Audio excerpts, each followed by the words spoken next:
উষা কুকজয় 1600 ওয়াটের ইন্ডাকশানের পিসিবি। তো এটি একটি টেকনিশিয়ান ভাই দিয়ে গেছে, এটি চেঞ্জ করে রেখেছে, তো তা সত্ত্বেও রিপেয়ার হয়নি, নতুন লাগিয়েছে। তো এর প্যানেলে অনেক কাজ করে রেখেছে, হয়তো আগে অনেক কাজ করা হয়েছে, বাটন চেঞ্জ, তারপরে এলইডি রিমুভ করা আছে। তো এটি আমরা কানেক্ট করব এবং দেখব। পাত্রটি গরম হচ্ছে না, এটি প্রবলেম আছে ইন্ডাকশানে।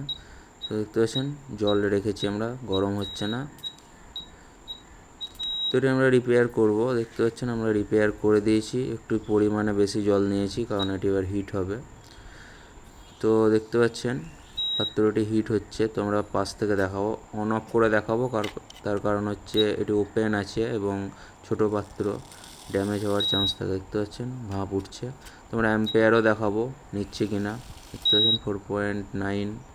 তো পারফেক্টলি বোর্ডটি রিপেয়ার হয়ে গেছে।